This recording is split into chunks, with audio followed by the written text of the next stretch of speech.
Welcome everybody. Thanks for showing up.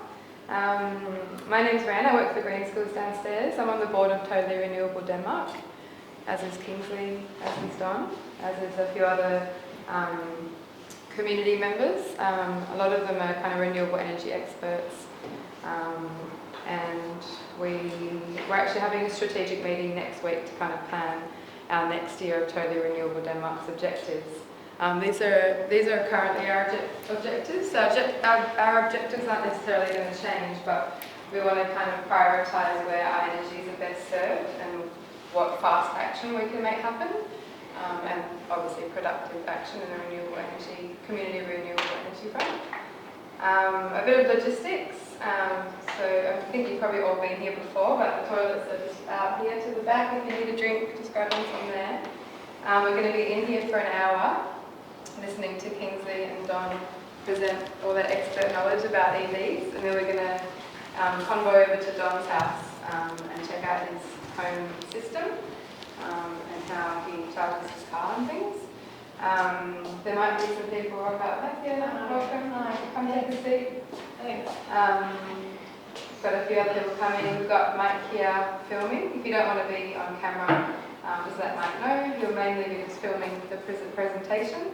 And we're going to make it available online on the Green Skills YouTube site. We'll try and get that up in the next couple of weeks.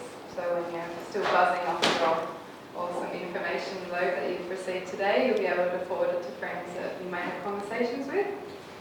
I won't talk too much longer. I think I'll pass it over to Kingsley. So we've got Kingsley Gibson here, our Shire president, and he is representing. Kingsley's going to be talking to us about kind of more of a holistic view of EVs, like globally what's happening, Australia what's happening, statewide what's happening, and then we're going to get down to a little bit more specifics with Don Anderson. So I'll pass it over to Kingsley. Thanks, Rhian. Thank you. All right, so this presentation I'm going to give you is an updated version of one I've given to the Shire, the Chamber of Commerce, and a few other groups around town. And it started off a couple of years ago when there really was a need to justify why EVs were a good choice. So the first part of it is about particularly the carbon savings that can be achieved by changing from a fossil fuel burning vehicle to an EV. And then I talk about some of the practical limitations of current EV technology, so effectively how it works with the battery and charging and that sort of thing, because it's not the same as a petrol car. And in fact, I ran into a family just down at the chargers at Berridge Park about half an hour ago trying to charge their Tesla Model Y that they'd just bought. They didn't have the right cable. They were worried about getting back to Perth tomorrow. So it is a different experience having an EV. It doesn't have to be stressful or you don't have to have range anxiety, but you do need to understand how they work and how you can make them work best for you if you're considering getting one. And hit the next slide. And again. So there are lots of different kinds of EVs in the world, and we've had them around for quite a while, but obviously, go again, Rhian. We're looking at electric cars, and they have been around for a very long while. In fact, they were by far the most popular version of car when cars first became a public good, if you like, commodity, because they didn't have any trouble starting, and they were clean and they were silent. Of course, the challenge we've always had with EVs is how you get enough range, how you can stuff enough batteries in. And in the 70s, in the oil crisis, it was all about making the car as light as possible. In the 90s, General Motors invested in the EV1, and there's a few great movies about how that car came and went. And then the Tesla Roadster in the early 2000s was, this brand little company's attempt to popularise EV by making them cool and fast. And this is it's almost not state of the art 2 years on from 2021, but the Mercedes S-Class EV, super efficient, super long range, luxury from head to toe, is kind of where we're at now. But typically underneath any modern EV looks something like this, and it's called a skateboard platform. The battery's in the middle, flat under the passenger compartment, and then a motor either at one end or both ends if you want all-wheel drive, and some of the associated electronics with that. Compared to a petrol car, it really frees up a lot of space in the cabin, and so for a car that's physically the same size as what you're used to, you actually generally get a lot more space for the passengers because of that design. And as a point of comparison, in terms of the motors at least, this is a slide that Volkswagen produced. That's a 4-cylinder, I think it's a petrol motor, compared to an electric motor. So 300 odd moving parts in a typical petrol engine, compared to as little as one moving part in a modern electric motor. So obviously it's a lot simpler. You're not having things explode 3,000 times a minute in an electric motor. So there's a lot less wear and tear, and typically a lot more reliability because of that. So apart from the obvious, wow, it's simpler and it just works, why go electric? And of course, when you talk about emissions, which a lot of people still do, particularly on social media, there's the emissions generated to actually drive the car, but there's also the emissions required to manufacture the car. So what this graph provides for you is a comparison between petrol and diesel cars and an electric car in terms of emissions. So if we just ignore everything in the middle, look at the two bars on this side to start with. So this is for a petrol and a diesel car. And what you've got is the blue, the dark blue, is the emissions generated in manufacturing, creating that car. And then the light blue is the emissions generated from the fuel you burn to use that car over what they call a life cycle of 200,000 kilometres. And the orange line represents the anticipated reduction in lifetime emissions due to increased efficiencies as technology progresses by 2030. So they're saying if you bought a petrol car today, that's your lifetime emissions in grams per kilometre. If you buy it in 2030, petrol cars will have become a little bit more efficient, and so you'll burn a little bit less fuel and lower your emissions. Same for diesel, slightly more efficient technology overall, same sort of reduction by 2030. And then if you look at the bar on this end, this is for the European Union as an average. So this is taking into account how electricity is generated. And you get the same, the dark blue, I hope I'm getting this right. Dark blue is car production. In this case, you've got this stronger blue underneath, which is the emissions associated with building the battery as separate to the car. So you can see total emissions to manufacture a car with a battery is higher than for a petrol car. But then on top, you've got the emissions from burning fuel for 200,000 Ks on average. And that's a lot lower, as you can see, compared to a petrol car. And because the electric grid in Europe, like most parts of the world, is becoming more and more renewable over time, they're saying by 2030, the emissions from your fuel will have dropped to almost very insignificant part of the total emissions over a 200,000 kilometre lifespan of your car. So yes, you can buy an EV now, knowing that every year, as more and more renewables come into the grid, assuming you're sourcing your energy for the car from the grid, then your emissions relative to what they were going to be actually reduce. Oh, and if you're living in some of the countries in Eastern Europe, Can we go back one? emissions are actually really high because the whole electric system in Poland is coal-based. Exactly, so yeah, Grungy. if you were driving an EV in Poland a couple of years ago, that's what your anticipated emissions would have been, but you can see how much they're going to be moving to renewables over the next 7 years as well, and different countries through Europe in there. Thanks, Rhian. So this is from a new tool that the Australian Electrical Vehicle Council has produced, and it provides the same sort of comparison, but it's done on a state-by-state basis. So you can go in, you can input I'm from Western Australia, I'm looking for a small car or a medium SUV or a large SUV, for example. So you can set your parameters and it'll give you that same sort of comparison between petrol, hybrid, and pure electric car. One of the other things you can set too is where you're sourcing your electricity from if you have an electric car. So in this case, I ticked rooftop solar, which is my situation and is the situation for at least 30% of houses in Australia. And so what you get similarly for a medium electric SUV, as with the previous graph, the emissions you start here because that's what it takes to manufacture the car. And for an electric car, the emissions for manufacture are still higher than a petrol or a diesel car. So that's why this light blue line starts higher.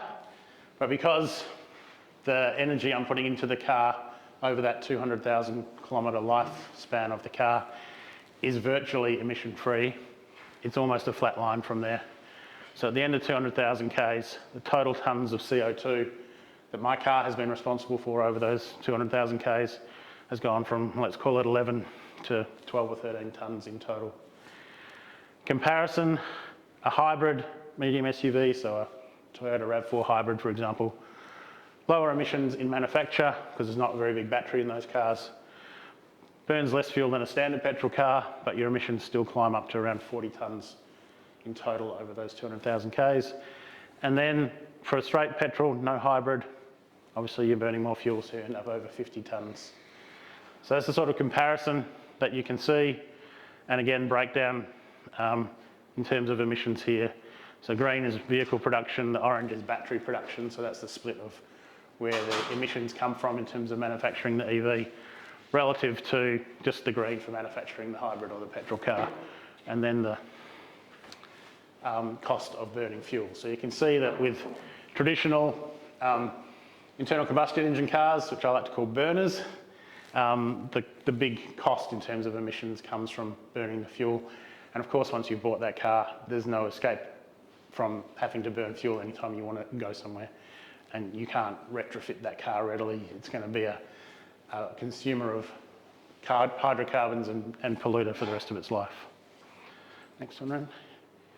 So this is the same vehicle, but saying, I haven't got rooftop solar. So I'm buying my electricity from the Western Australian energy grid. Not surprisingly, because of that, my electric car, the light blue line, has higher total emissions over its lifespan because the grid is still got coal and gas in it. But you can probably see that that line is actually a curve. So this anticipates the reduction of coal and gas as a proportion of the total generating capacity as we move more to wind and solar across the whole grid. And you know, our state government has a stated aim of the grid being 80% renewables by 2030. So that line will continue to flatten over time. Our hybrid and our standard car are still the same. So there is I believe, a really significant environmental benefit to going electric. And I would argue too, for those of you who haven't driven an EV, it's a much better driving experience too. To drive an electric car, it's silent, it's vibration free, it's instantaneous response. It's a very comfortable thing to do compared to what we're used to in petrol and diesel cars. And just quickly, this is from Dr. Saul Griffith, who is famous for saying we need to electrify everything and then power it by renewables. He probably wasn't the first to say that, but he's a very good promoter. And this is our sort of business as usual lifestyle emissions.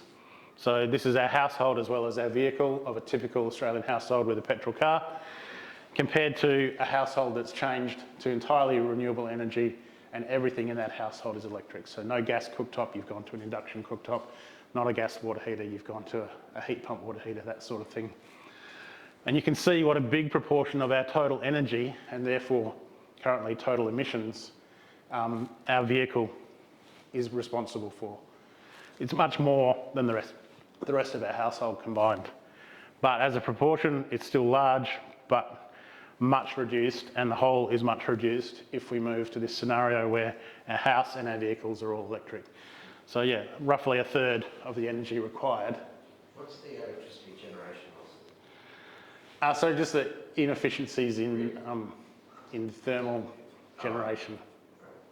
Nothing to do with like line losses, oil and that as well? Well, I probably would need to check to be absolutely sure, but my understanding is the thermal inefficiencies, that you burn so much energy that you don't get a lot, and a lot of it's wasted. Right, but why is that going on? Because there's no, like a renewable generator, like a solar panel. I mean, solar panel will convert like 23% of the sunlight that hits it to electricity, but it's not wasting energy. It's not, you know, haven't burned so much sun and gone, oh, I'm only getting 23%. It assumes that those losses are probably grid losses and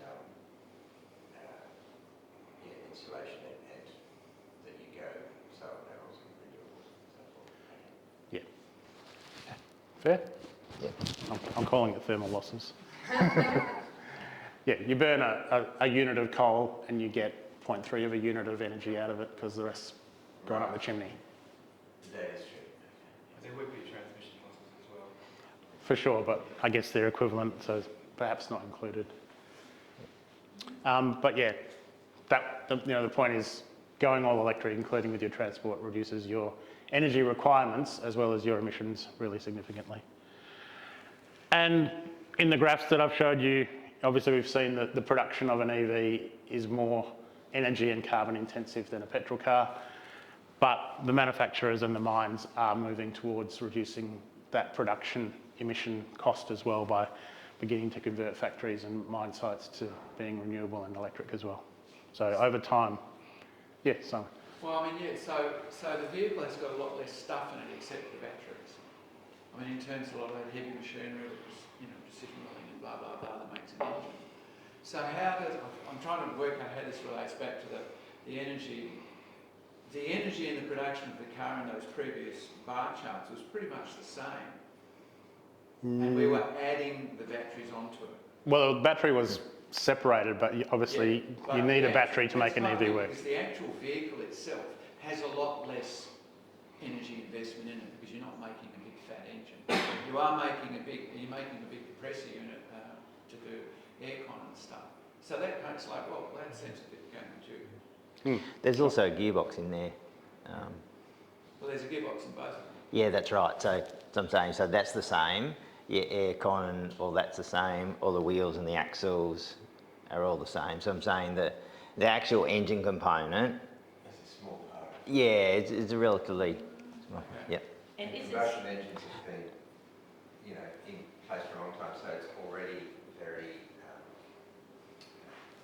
refined, I suppose. Like they've pulled the cost out. It's been as much as optimised, they yeah. can out of it. So I think that's why it comes out Yeah. to some degree. and is the cost of the lifespan that the battery, and I don't know much about it, but the battery hasn't got, at some point in time it's gone and you have to replace it, and then you have to have the problem of how to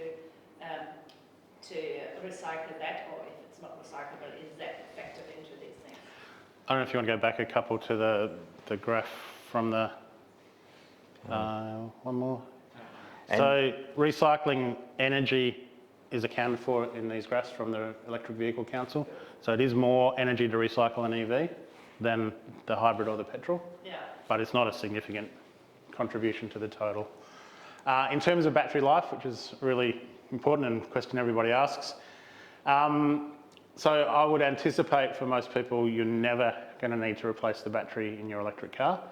And the Tesla, which is the only EV company that's had volume of cars in the market for 12, 15 years, so it's really our baseline data supplier, has done numerous studies. And yes, EV batteries sometimes fail. They normally fail under warranty and are replaced for free. But in terms of battery life, any lithium-ion battery will degrade over time and with use, and it's generally fairly linear. There's a bit of a steeper drop at the start and then it levels out. And the warranty on EVs is typically something like after 8 years, you'll have at least 70% of the original capacity, so the capacity of the battery to hold energy, that you had at the start.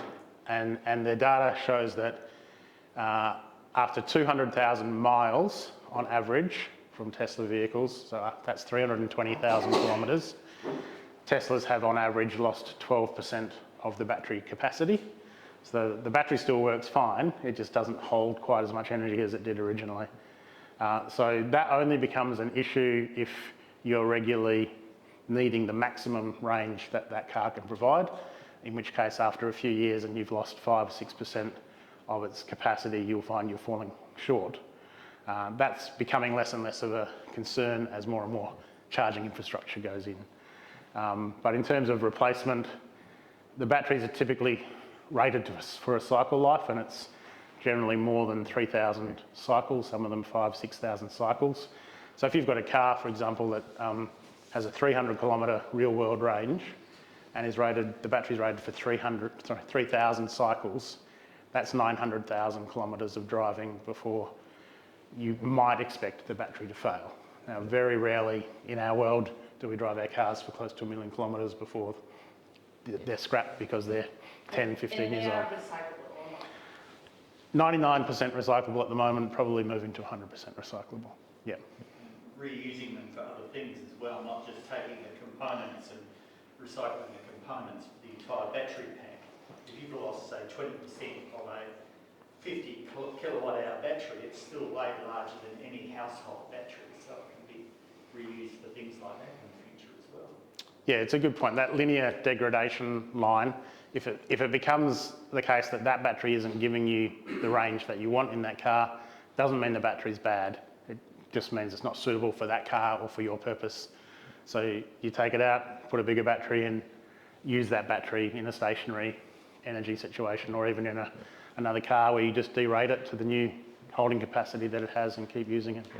So yeah, they tend to last a very, very long time. So there are obviously instances where they fail, where there are impurities in the chemistry and they fail. Generally, that's going to show itself pretty quickly and be covered under warranty. Kingsley, they always manage the battery recharge. My daughter's just got a new vehicle, they don't go beyond 80% charge. Unless they want the full thing, in which case they will flick it up to 100% so they've got their full range. Has it always been like that? I'm assuming that's what's going to happen to I've got some, I talk about that. Okay. I've I'll got leave some it to figures you. on it, and yeah. Cool, we'll move on, Rhian, thank you. And next one. So in terms of cost, is there actually a saving? And remember, I'm trying to sell you on electric cars here. So a typical petrol car uses 8 litres per 100 k's. It probably is a bit higher than that. Current price of petrol around $1.85, so $14.80 to drive 100 kilometres in petrol. So electric car, now Teslas are more efficient than my car, but this is typically what my car will use, 18 kilowatt hours, 18 units of electricity.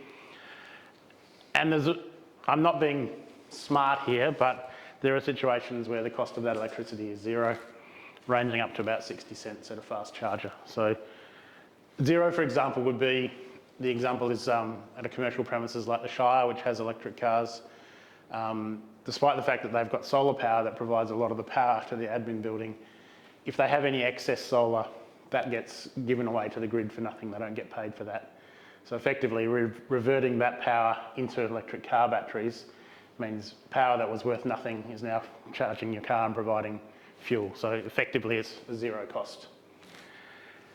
I'm on a tariff that gives me 8 cents per kilowatt hour is my power cost through the middle of the day.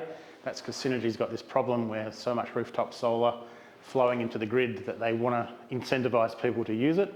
And so if I don't have enough solar of my own to charge my car, I buy that power at 8 cents. So I make the point of only having my car charging between 9 a.m. and 3 p.m.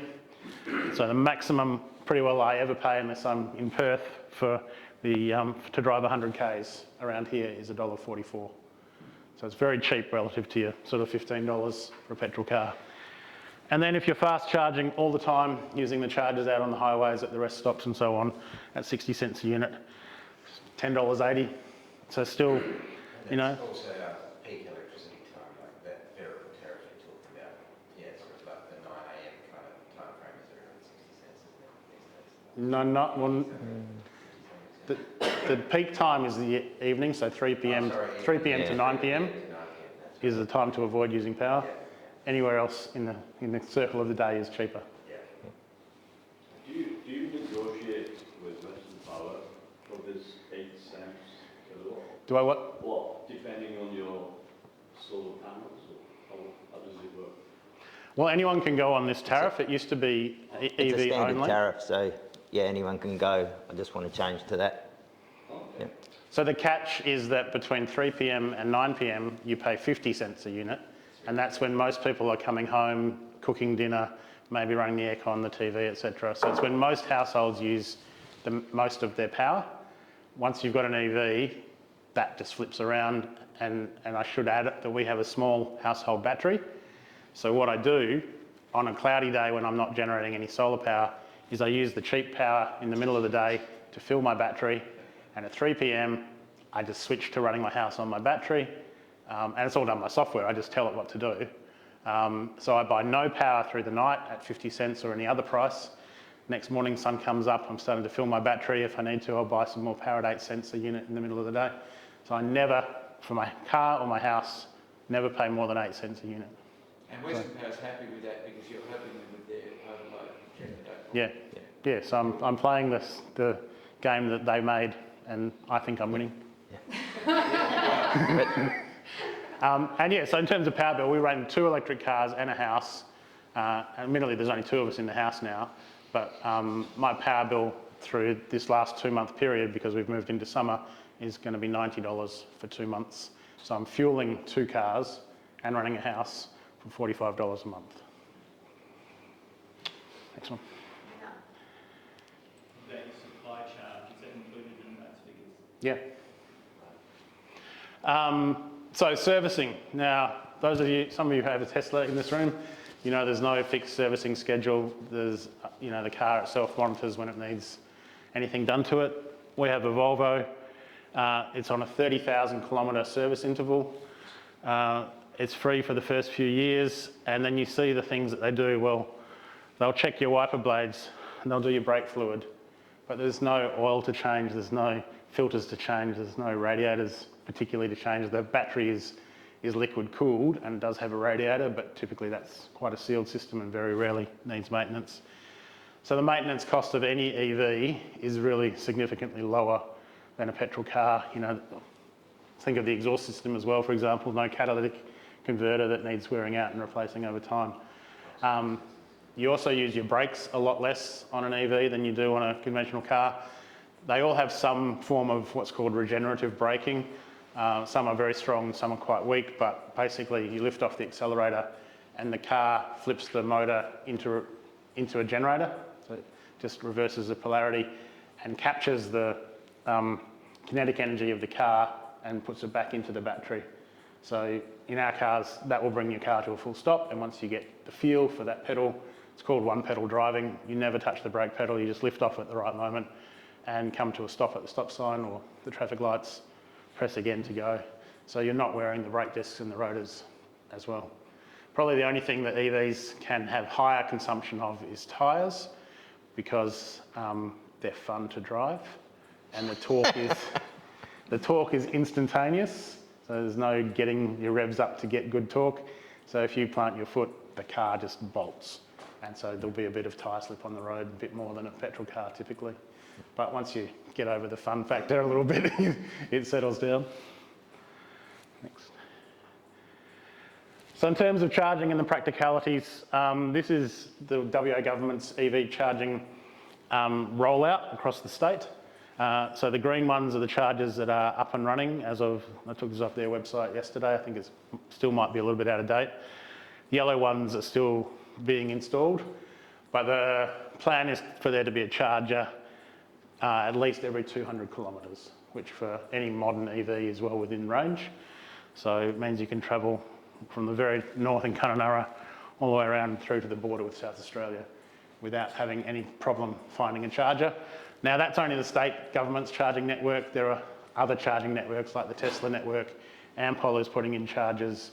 The NRMA, even though they're really an eastern states-based organisation, has a charging network rolling out across WA as well as other states. So there are more and more chargers from different suppliers all the time. And those, I would say, are the fast chargers. So typically they're going to be 150 kilowatts, and that might not mean a lot to you, but it means 20 minutes to top your car up probably on average, maybe half an hour if you've got a big battery. And nationwide, now this is from an app called PlugShare that helps EV drivers find chargers wherever they go.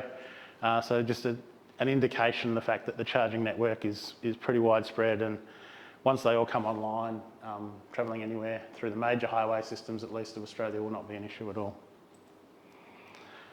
More locally, what it looks like. And obviously for us in Denmark, a lot of the longer trips we do will tend to be to Perth. And typically what we'll do is head up Albany Highway. You've got 5 chargers, 3 Tesla chargers and 2 state government chargers at Williams, and that's being upgraded to the moment. But yeah, so I'll show you in the next slide, but typically our, Oh, not the next slide. That's all right. So in terms of charging and what chargers look like, this one on the right, the orange box, is what you see a lot of now.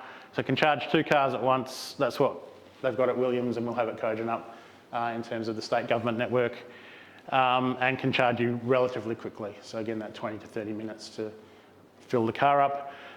In Europe, you see more like this, where this box has got all the AC to DC power equipment, and then you get these little kiosks, and you know, you can have 8, you can have 20 in a row, and so the car just pulls up to those and is receiving power through this box to whichever kiosk you're plugged into.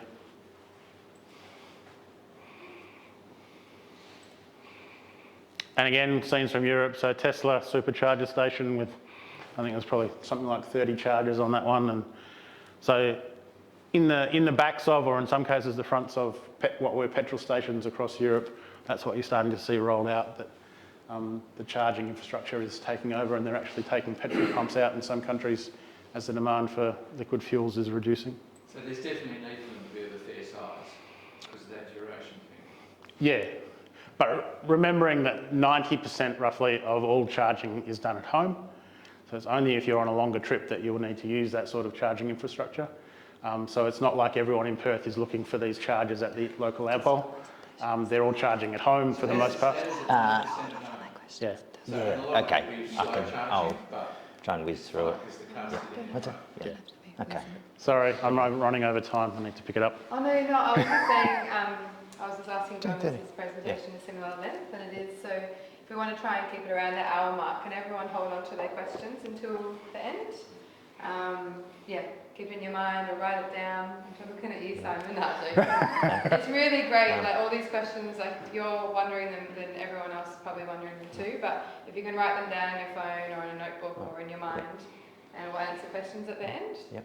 And we probably can, I don't think we're going to need anything like an hour or 45 minutes at my place, so No, so we can run, we can run 15, 20 minutes over, I think, best use of time. Okay. Cool. So look, you can charge your EV at home just from a standard power point. A lot of people just put a 15 amp power point in. My son, who drives a Tesla Model Y, is perfectly happy with that, for example. Never finds he's not got enough charge in his car. But you can put a box that often looks something like that in at your house and get a 32 amp power supply or 7.5 kilowatts of charge. To put it in perspective, say you've got a 70 kilowatt hour battery and you're charging at 7 kilowatts. So it's basically 10 hours to fill your battery from empty to full. But people say, how long does it take you to charge? Well, the answer is normally 10 seconds, because that's how long it takes me to plug the car in at home at night, and then I don't think about it till the next morning, and when I come out, it's full. So you're not sitting at a petrol pump equivalent waiting for it to charge, you just forget about it. And that's what the charging port pretty well looks like anywhere in Australia. So top pins, the 2 top pins are communication ports, and the rest is 3-phase AC charging, 2 ports for DC. But that's a CCS2 charger, which is the standard for Australia, except for Nissan Leafs, I think, and they're dying out. Now, charging doesn't work like a petrol pump. It's not a constant flow of fuel until the tank is full. Every EV tapers the speed of charging as it approaches full. That's to balance all the cells in the battery, make sure it's not doing any damage to the battery. So this is for the Polestar 2, the new version. They used to only charge to 150 kilowatts maximum, which was here. Now they go up to 200. But what you can see is a nearly empty car, in terms of battery percentage, charges really fast. And as it gets closer and closer to full, that charging speed slows down.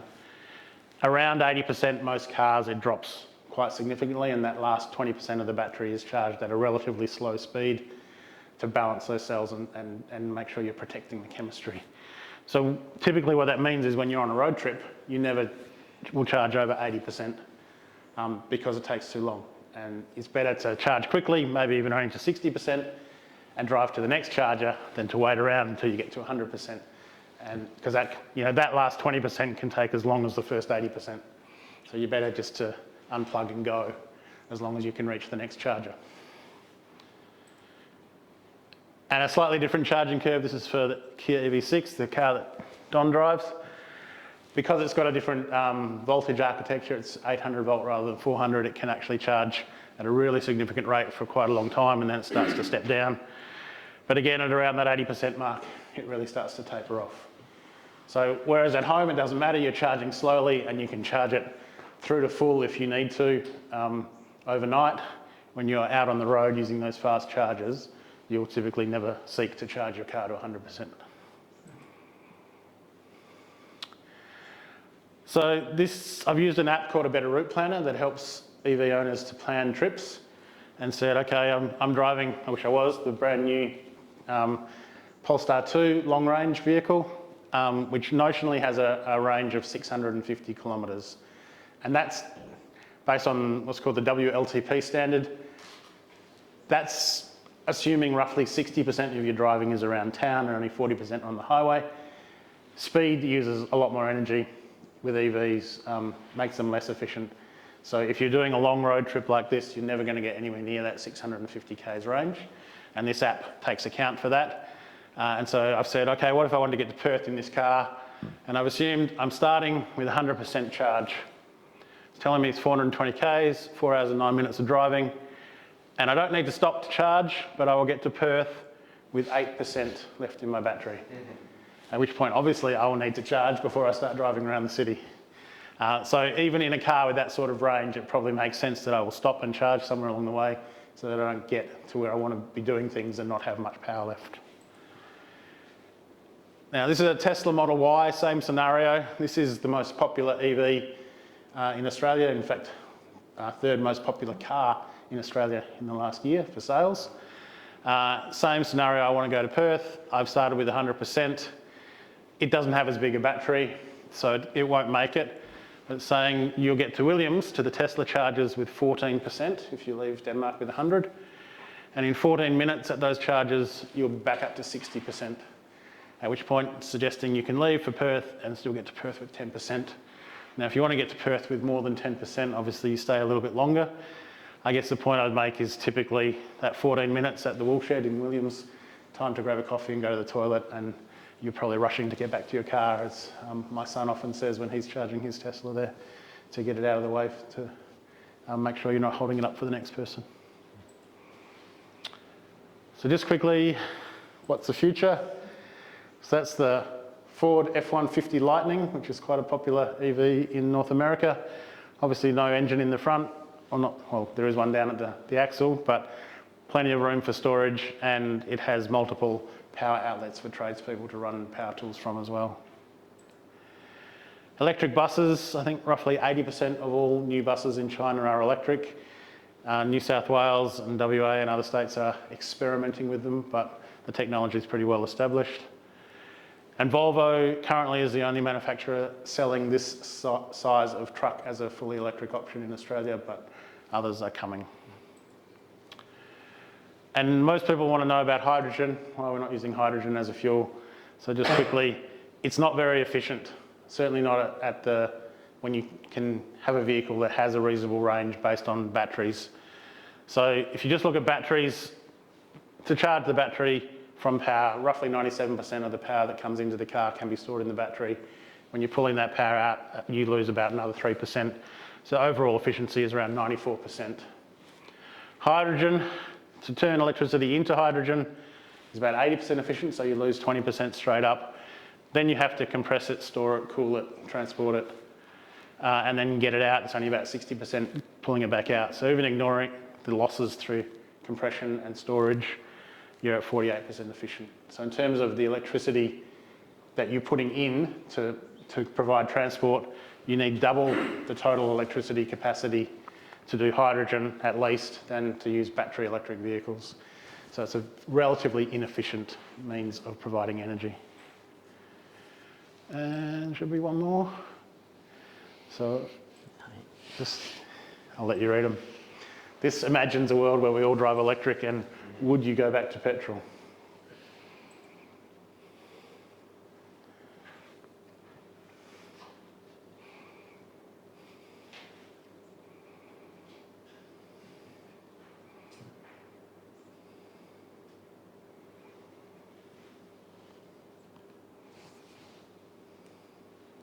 That's it. Any questions, Simon? Anyone have any questions for Kingsley? Towing, Yep. that we need. Yep, so we tow. Our electric Volvo can tow up to 1,800 kilos, and our camper trailer is around 1,100 kilos. It uses a lot more energy, so it at least adds, you know, if you're using 20 units of power per 100 k's to tow, you'll be at least to 30. So you're losing, you know, a good third, even to a half of your normal range when you tow. So it makes a significant difference if you're trying to travel long distances, but you know, there's no shortage of power. Like we tow an 1100 camper trailer and you wouldn't even know it's there. There's so much power in those motors, yeah. And worst case scenario, so if I run out, what happens with these vehicles? I have to ask the RSA to tow it. Yeah, worst case, I mean, when did you last run out of petrol? I guess we all plan our trips and a lot of these cars have really good software to help you with that. So when I tell my car I'm going to Perth, it says you'll get there with 8% battery remaining, for example. Within 2% either way, it's right pretty well every time. It takes account of traffic conditions and takes account of weather conditions. Very rarely is significantly out, but you know, we all have to learn our vehicle and we watch our fuel gauge and we go, okay, I need to put petrol in before I go past this town because I won't make it to the next one. It's the same with EVs. Once you get the feel for the capacity of the car, you know when you need to charge. Every now and then you hear the stories that people turn up somewhere and then the charger is not working, and then you know, like that becomes a problem. Yeah, it can be a problem, and it can be. I mean, it's very rarely that you'll be somewhere in Australia that there isn't electricity, but it doesn't mean you can get it into your car quickly. So you might be stuck at a power point. Yeah, and there wouldn't be many people my age in Australia who haven't run out of petrol. Somewhere, several times probably. Yeah. Yeah. Air conditioning. Yep. Or heating for that matter too. What's the, or is Don going to talk about that? Because obviously how you said the app takes account of the weather or the so that's a really significant factor, isn't it? No. No? Climate doesn't use a significant portion of the battery, maybe 5% extra. Really? Is my experience. Okay. Would you agree? What I think, so different battery chemistries, I think. So the NMC lithium in the EV6 uses, has to be maintained a particular temperature range. So cool temperatures, the range does drop significantly. It's probably more between 10 and 20%. Yeah. For like if you're when you're travelling at 5 degrees rather than 25 degrees. Yeah.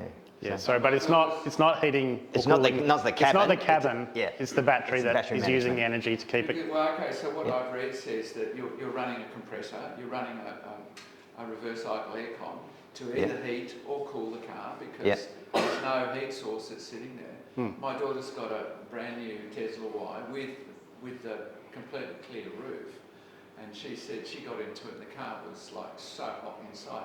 It took quite a lot of energy just to bring the heat of the vehicle, just to make it comfortable to sit in there. Now, I mean, and look, you know, totally clear rooftop, like, hello, what were they thinking in Australia? So you need to tell her that Teslas have this mode that cabin overheat protection, that the car will cool the cabin automatically if you set it to turn on at a certain temperature. That means you're running the aircon in while it's sitting there doing nothing. You know? Look, again, it's just sitting there if it's not on power. I've done that.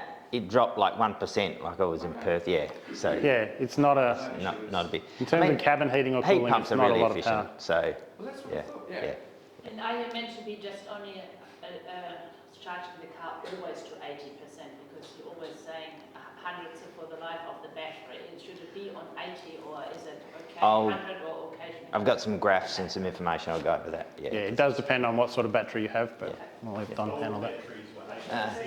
More modern batteries, you can go to 100%. So at the moment, it's like the fuel tax partly pays for the roads, and you think in the long term there'll be the government income will be decreased. What are they doing in Europe? Because in Europe, the income from the fuel tax must be costing the governments, and somehow they've got to make up for that shortfall in My understanding is that at the moment in Europe, they're not trying to tax EVs separately, but you would expect, as has been tried here, that what they're calling a road user charge will be introduced. So and in Europe you have to have your car inspected every year. They check the odometer, however many kilometres you've done. You'll pay 2 or 3 cents per kilometre in tax. 50% of our fuel goes to the roads, goes to the That's government. not true, actually. Well, it goes to the government. Majority of it goes into consolidated revenue. Only a portion of that actually goes to the roads. Yeah. So the government is ripping us off. Great. Yeah, look, I would say governments need to work out how they're going to They're going to make up for that lost revenue, whether they want to charge cars a per kilometre tax or they just give it up and tax other things. But I you think would, it's a given that once a certain amount of adoption has happened and we're all nice and comfortable and families who've all got EVs, we will get taxed. Yeah. That will happen. but what has happened? And I mean, the cost of the far shaft, we are also depending on that one, of course. That can also go up. It can, but you don't use it very often, I'd have to say, because you do charge at home, and if you've got your own solar, you're really laughing if you can plug in during the day. But yeah, in terms of the tax, so Victoria introduced a road user charge a couple of years ago, and they recently lost a High Court challenge to that tax, and they've had to refund all the money they collected. So all of the states were party to that legal action. They all wanted to be able to do that in time. And at this point, they've all backed off and said, well, we can't do that. If it's going to happen, it'll be a federal tax. And the federal government obviously is incentivising EV uptake rather than penalising it at the moment. But the future, who knows? It's very complex for hybrids at present, because you can't work out the split necessarily. Yeah. Hey, Kingsley, Yes. just in the general EV technology, is there any research going on to self-propel and charge the batteries as you're driving? No, because it's not possible. Yeah. It's not possible yet. It's never going to be possible. It's called perpetual motion, and you can't do it. The energy you capture is less than the energy you have to put in to make the car move. So you lose energy in trying to do that, and it becomes a less efficient vehicle. But there must be comes to a point where it's getting closer and closer to produce. So if you were putting 100 units of power in to move the vehicle, even if it was a perfectly efficient system and you get 100 units back, that's not moving the vehicle. Then you've got to spend the energy to recapture it, and there's no energy left to make the car move. So You're an yeah. engineer, Dad. You can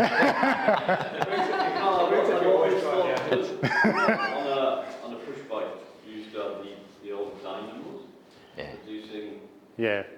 Yeah, I but remember them. It was always pedalling. You had to pedal harder, didn't you, when the lights were on? there's no such thing as a free lunch. Yep. All right, I think I better let Don have his time. Thank you. Before I introduce Don, can we give Kingsley It blows my mind how many statistics and how much information Kingsley has in his mind, as well as Don. We're going to have Don Anderson speak to us now a little bit more specifics on buying an EV. Don Anderson is a local electricity consultant, energy consultant. Yep. So yeah, pick both of their brains afterwards, or we're going to go through the presentation and keep questions to the end. And just kind of on that, like the energy you use to produce movement, and my brain just automatically goes to, we're farming, we're feeding our bodies food, like we're just this amazing, capable being. And obviously foot transportation and using our bodies to move us is obviously going to be the most efficient transport. And totally renewable Denmark, you can see on our objectives, they're in kind of order of importance of what the working group has considered of importance anyway. So we've got the reduction revolution as being the first one, and so that's all about using what we've got to start with. And in terms of transportation, we are really pro bicycle and walking. Obviously the electric vehicle, those slides are really great. I work well with pictures, so thanks Kingsley. To see how much energy is input and how much is produced, and to understand those. Obviously electric vehicles are a lot more efficient than combustion engines, but we're really encouraging people to think twice about even getting in a car in the first place. So Totally Renewable Denmark have been running workshops such as the River Ride. So that's like, that was an opportunity where we kind of had a community ride along the cycle paths of Denmark, which we've got some incredible ones that don't have to cross any roads. And an integrated transport plan is definitely kind of on our agenda to talk more with the council about next year. And it's exciting that electric buses are kind of progressing in WA, because obviously we don't have many public transportation options here in the Great Southern, so that's like going to be high on our radar as well to be discussing and trying to work with people on progressing. That's kind of the role of TRD in the community. I'd like to pass it over to Don Anderson. Thank you. So I actually was mentioned this kind of workshop to Rhian a few months ago because I was really appalled at the quality of journalism on EVs. So particularly like the RAC magazine put out a comparison, and it had all the EVs charging at 50 kilowatts, and it would tell you how long it took. But like, there's a big difference between some of the converted petrol vehicles.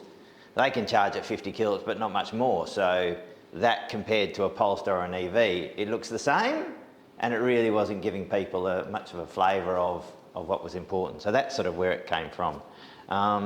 So what I wanted, and this is the first run of this presentation, so it's a little bit of a work in progress, but it's really about, so if you're buying an EV, what's important for you? So, so if we have the next slide. So. Does this need to be on, Mike?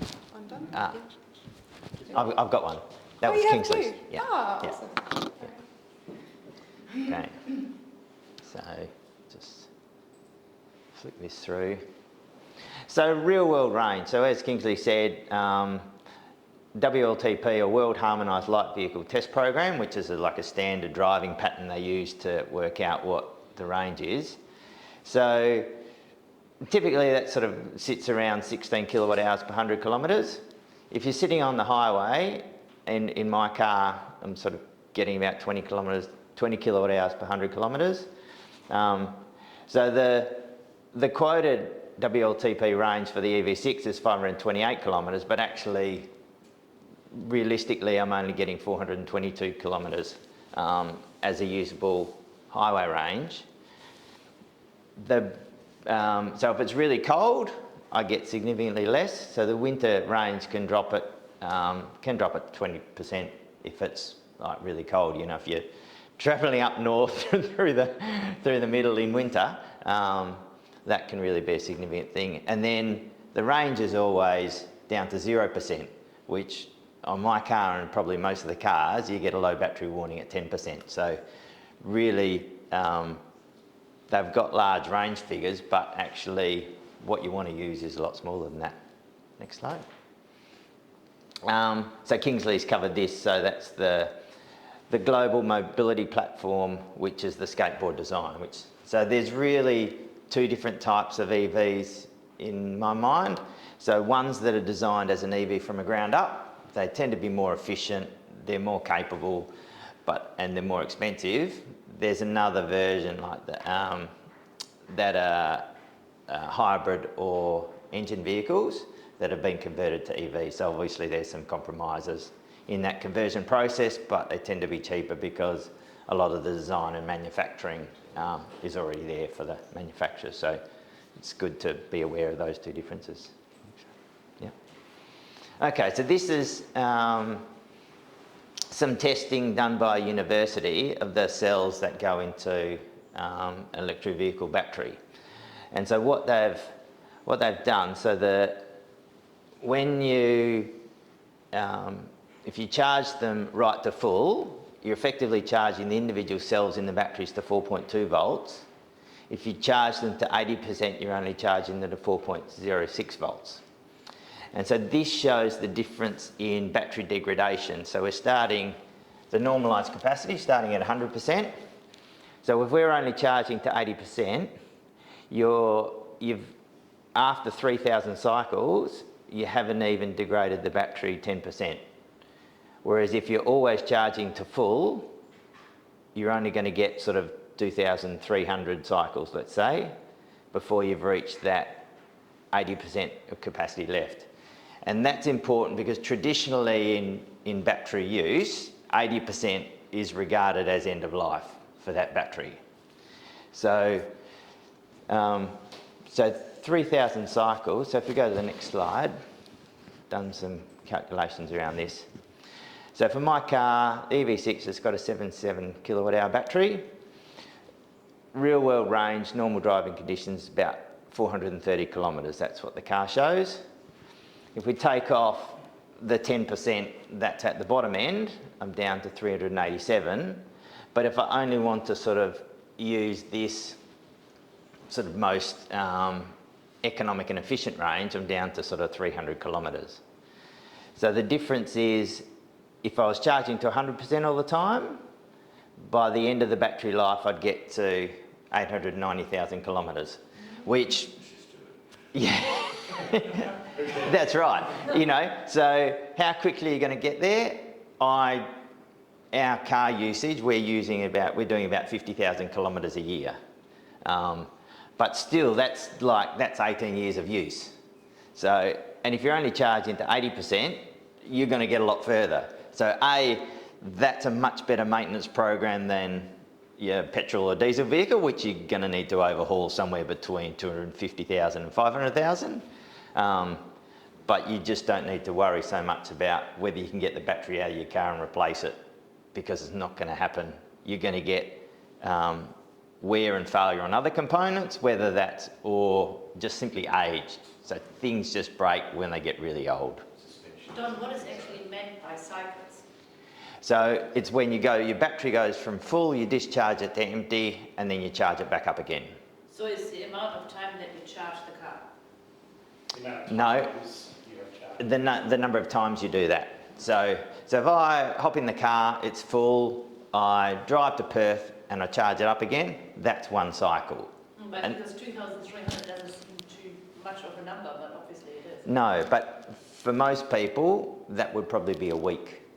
Like they would only, yeah, so that's kind of thing. So it depends, and that's why it depends on, like, so if you're just using your car to sort of, you know, do trips around Denmark and the occasional one to Albany, that's very different to, like, I use my car for work, we actually lend it to other people, and we often go to Albany, so that's why we're racking up the Ks. We're using about twice as much as the average Australian or more. Because it's so cheap to run and it's so great to drive. You know. So if you were doing, I mean, the truth is most people are not going to run at either of those ends. They're going to occasionally go to 100% because they need to. Yep. So is there any data on, say, my kind of standard set aside is, you know, every few weeks we don't, yeah. I mean, that is how most people, because it's a sensible way, and we don't have data yet, especially at that kind of resolution, but if you, with this information, you know, like, it doesn't matter if every time I have to do a long trip, I'll charge it to 100% beforehand. We're now running pretty much completely on our solar, and so we set a limit in the car, it only charges up to 80%, so we just plug it in and it goes on eco mode and we forget about it.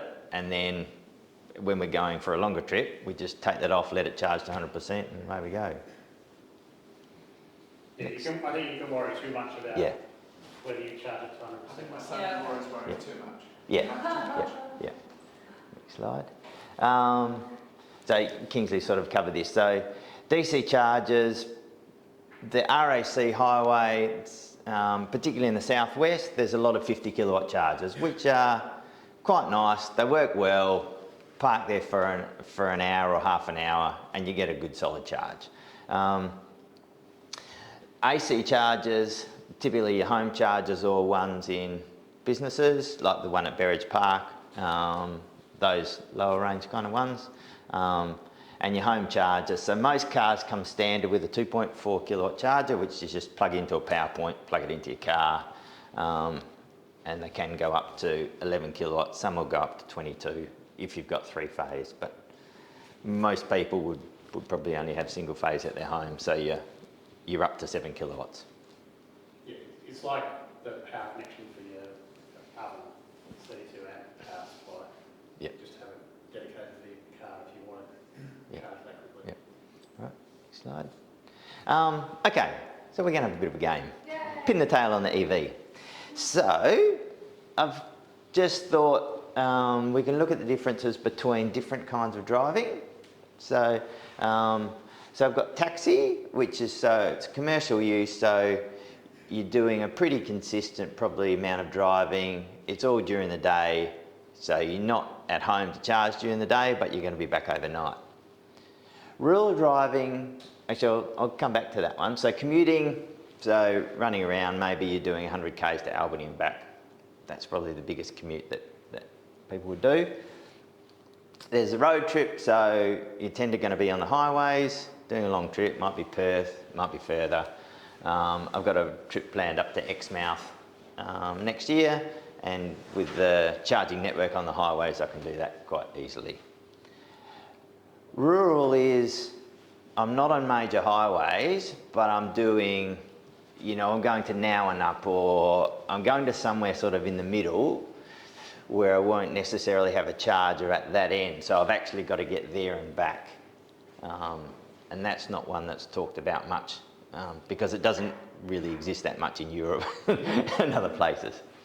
So I've got here a number of characteristics of cars or EVs, and so I'll take nominations as to which of those types of drivings it might be most important for. And this is just meant to be like a bit of a discussion, so so we can sort of throw things around. Let's start with, so fast charge time. What's that going to be most important for? Which one? Road trip? Yeah. For a taxi, I think pretty much you're going to be charging overnight. You've got 7 hours, so. Not if you're sharing with a second driver. Maybe. It happens a lot Yep. of taxis. They would drive day and night and in between. Okay. Night taxis in Denmark. Not the Denmark taxi. Right. Yeah. Can I have another fast charge one? I Yep. am aware of the fact that Yep. there's a lot of taxis in Perth. Sorry. Yep. Yeah. No, good. Yeah. So if they're running sort of close to 20, 2 shifts. No, good point. And that's exactly what this is meant to be. So, economic payback, and that might be all of them, but What does that mean? that means they're expensive, but they're cheaper to run. So, they're what kind of driving is? Commute. Yep. So, yeah. Anything where you do a lot of clicks. Which, yeah. And you care. Yep. Let's put that one there. Service interval.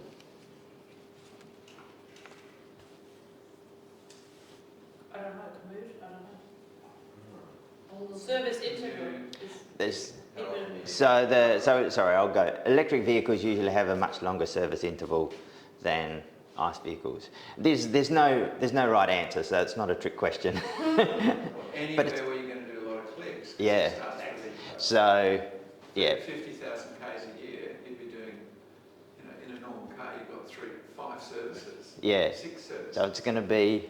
Could I have another service interval one?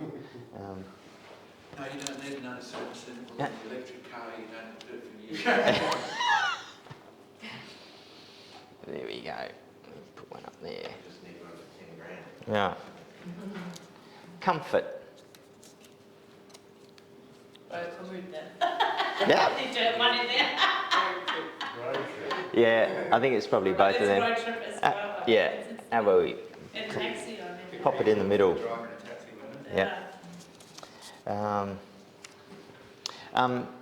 OTA updates, which stands for over the air. So it's so my feeling is driving an electric vehicle is basically like driving a computer. Yeah. Like, so when I start my car, I basically log on. I go, yes, that's me.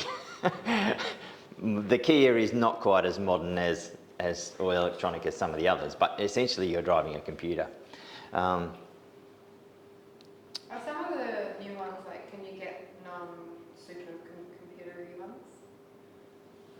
less and less. Yeah, yeah. Yeah. Get them less, you get them so you don't have a huge screen just Yeah. sitting there and nothing Yeah. in front of you, so yes, you can do that. Yeah. So you can get a Honda or something which actually looks a little bit like a normal car in front of you. Yeah. Because I love the mechanics of an electric vehicle, but I really don't like the technology of it. Yeah. In fact, you've got to have your phone to charge, you've got to be plugging things in. Like, Yeah. that's the side that I'm really adverse to. Yeah. So I think you've got a better chance of finding that in the converted vehicles. Yeah. So if that was Like a Holden HR converted to an electric. not quite, maybe a Hyundai Nero. There's a few slightly more modern ones than that. Yeah. One of the things that I'll put it there. So one of the things with my car, it doesn't actually have that. It has a clever function in that if you put in your maps, I'm going to a DC charger, as you get close it'll condition the battery so it gets it at exactly the right temperature for charging, whether it's heating it up or cooling it down. But the map doesn't have a lot of the newer DC chargers in, so I can't do that, so that's a bit annoying. But yeah, I'm a little bit like you, I don't mind the technology, but actually I just want an electric car, not one that, can make my lunch. Purchase cost?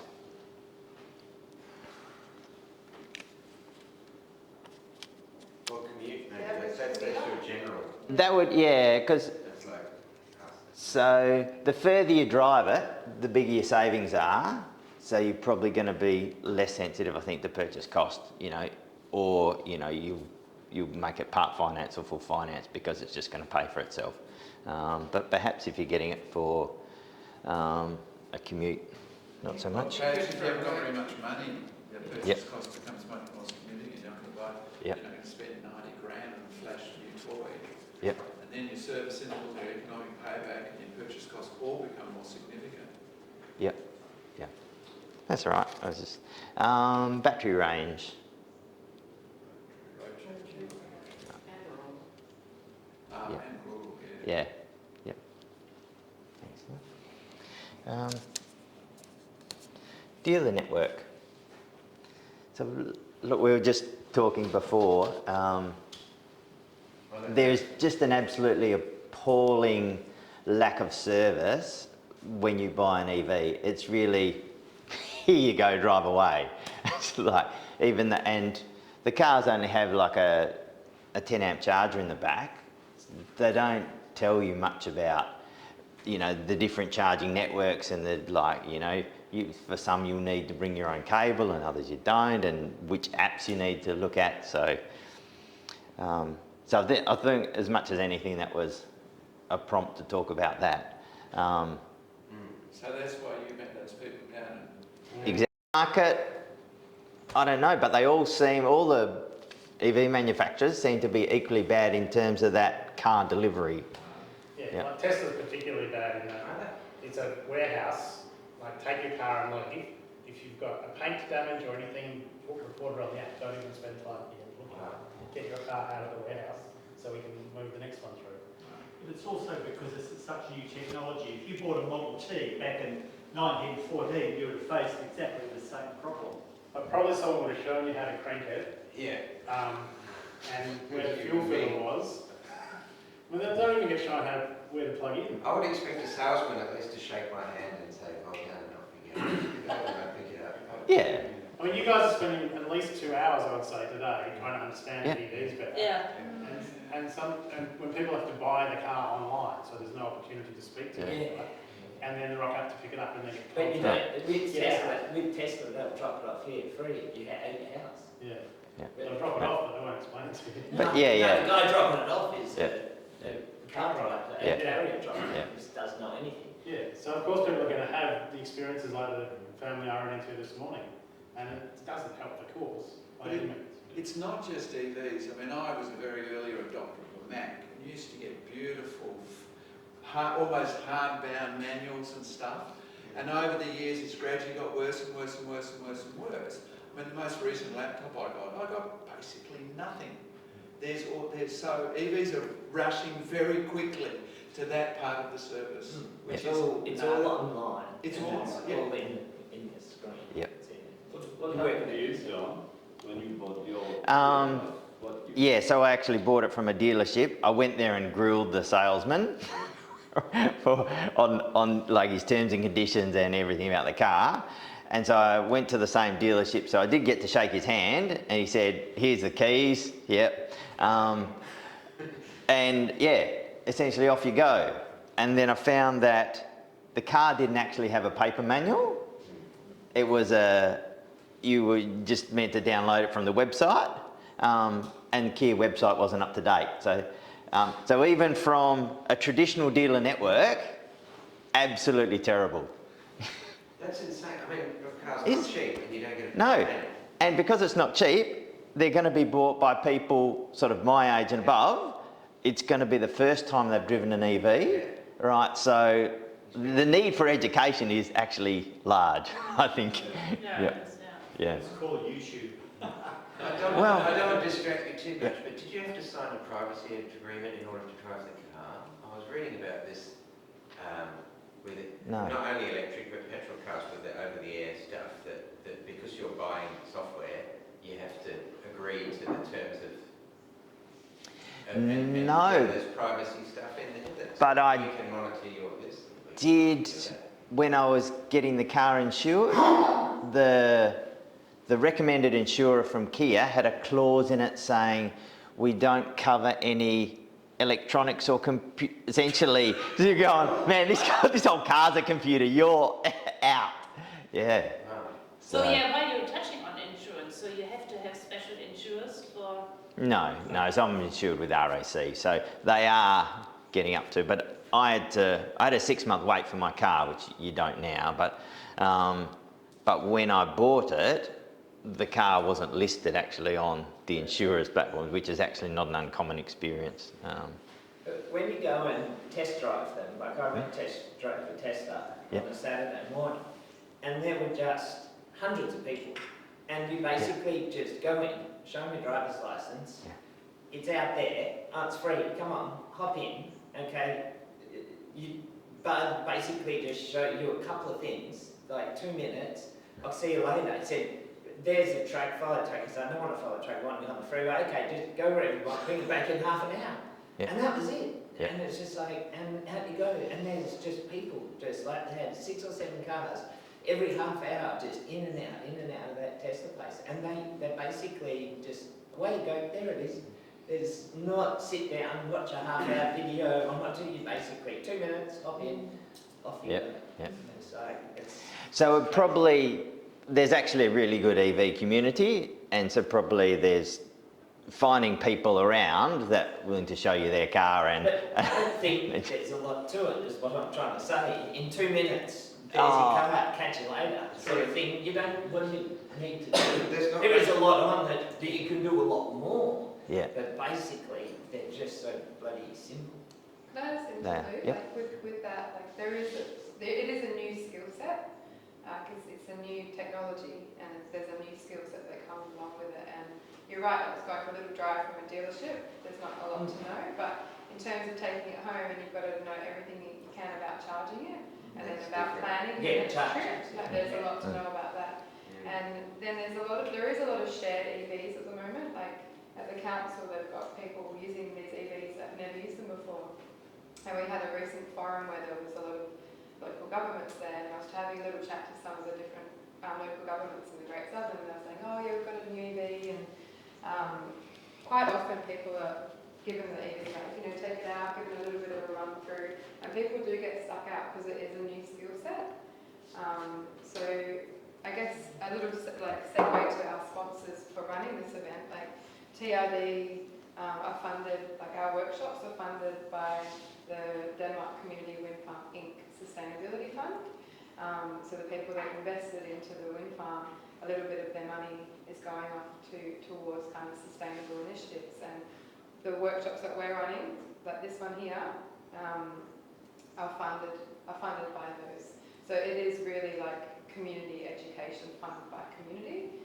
So we're really lucky to have those investors and also people that are willing to share their skill set. And there, like Don said, that there is an amazing EV community in Denmark, full of wisdom and lots of lessons learned as well. Like a lot of the lessons I learned from making mistakes and having those conversations.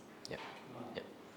But it's going to happen then, okay, less frequently, but there will be maintenance problems. And at the moment, if you had one in Denmark and something goes wrong, probably the only thing to do would be get it towed up to Perth, because you're unlikely to get somebody to fix it in Denmark. Outside of Perth. Not Denmark. Albany dealerships are actually getting on board. So, yeah, I mean that's sort of the case with any vehicle.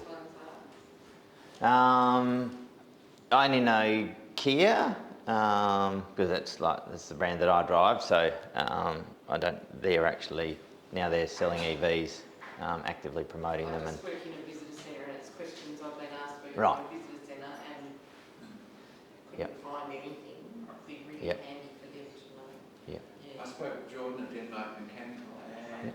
they'd love to get into it, and at some Yep. point they will, but there's a whole lot of tools. Yeah. They can do certain things, but they Yep. can't touch the electrics because there's a whole new specialised, because you do Yep. it with 400 to 800 volts, it's like, Yep. you just don't go there. Is it fair to say that when you've got 2 or 3 different brands coming in, selling them 6 to 12 months ahead of time, that it's actually no wonder that they don't need to do any of this stuff you've just talked about in terms of just around the sales. They don't need to do it. They're not interested because they haven't had to. But at some point that'll change. What I think we should do, because we are running out of time, if we go on, because I believe some people are really interested in second-hand vehicles.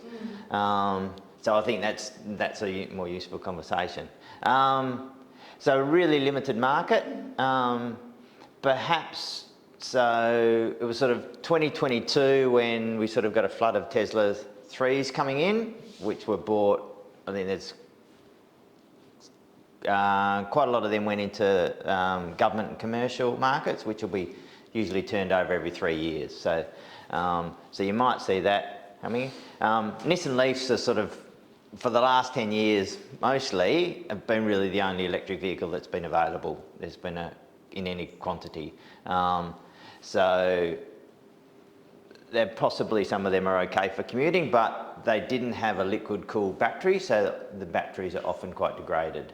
So, so it is a tricky market.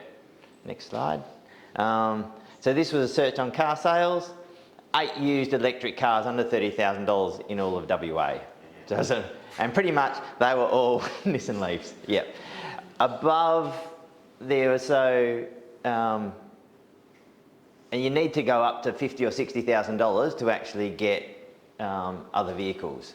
So because they're 1 or 2 years old and they were $60,000 or $70,000, but there's not actually much of a price drop for second-hand vehicles, it seems. Next slide. Really, the only way to test it is to get the car like 80% or something like that, and actually drive it for a substantial period of time and see how that range, where that range comes in, and how that's dropping. You can. So I've worked with house batteries for sort of 15 years, and it's really the same principle. With a stationary battery, you can basically load it and test it, but a similar principle. So apart from that, everything else is, the thing that you'd normally do when you're buying something expensive that's second-hand. Look at the general condition, ask about the known history, work out the remaining warranty, make sure that the warranty terms, there's a transferability clause, all those kind of things. Buyer beware, do your research, especially since it's a fairly new field. Are you suggesting not to trust the display that says X range left at this percentage? Yeah, because... you can drive it really, really gently for a while to try and make that look. Yeah. So, no, what happens? So that is a calculated parameter usually. So, because the voltage curve sort of you know the slide where you're charging up to 4.2 volts, but it was only 4.6 volts. So there's a voltage drop between full and 80%, but from the 80% to 10%, it's really flat. So you can't actually use that as a measurement of how full the battery is. So what they do, they just measure the currents that are going in and out of the battery, and it's a calculated parameter. So when your battery health dies, effectively if you're starting at 85% health rather than 100, your range calculation could be out. It's supposed to learn, isn't it, but could quite likely be out. But. Yeah, and especially the older cars will have more primitive management systems, so yeah.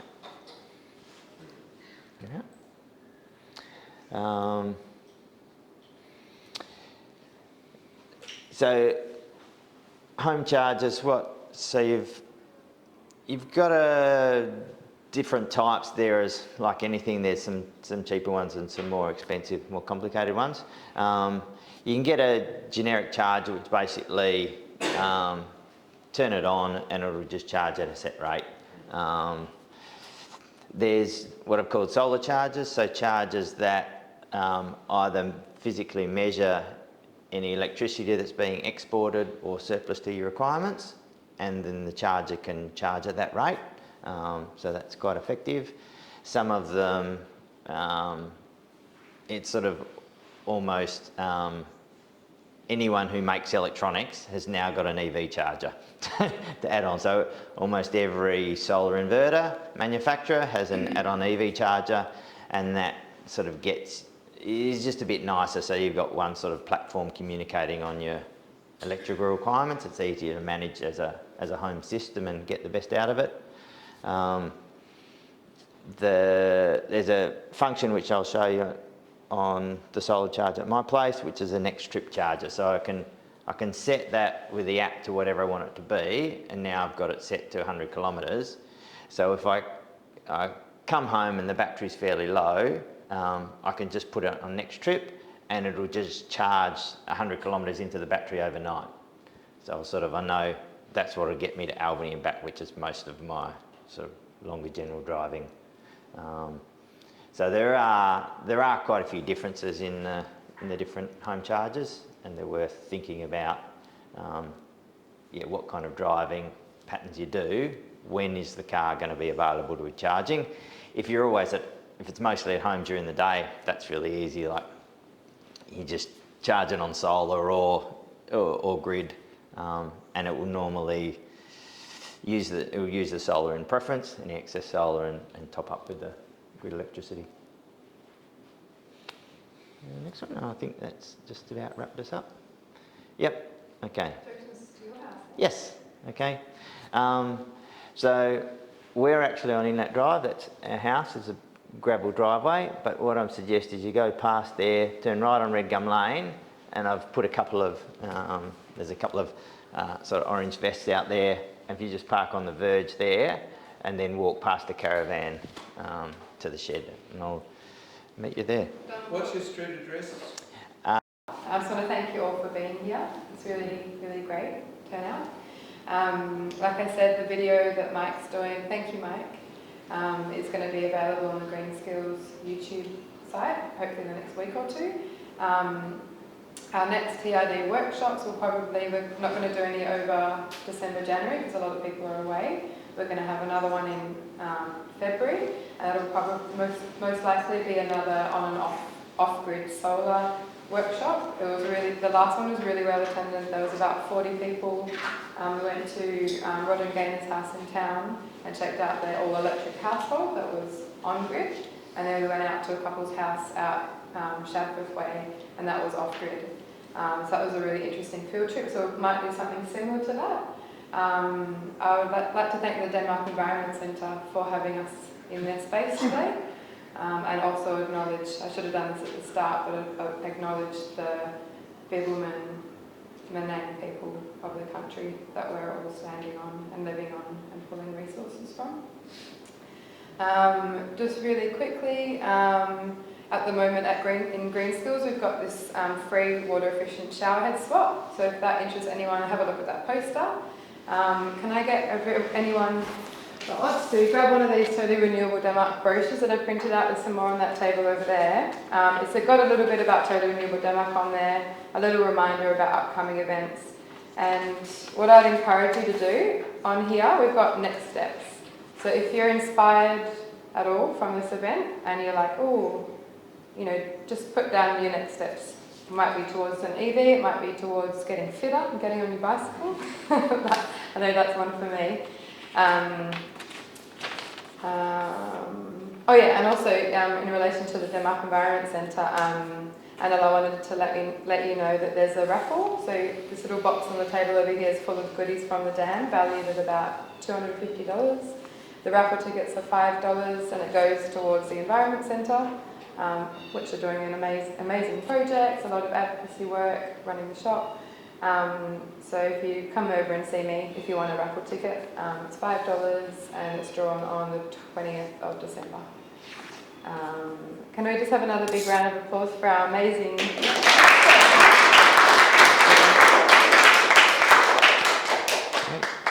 Thank you. Yeah, if everyone can make their way safely.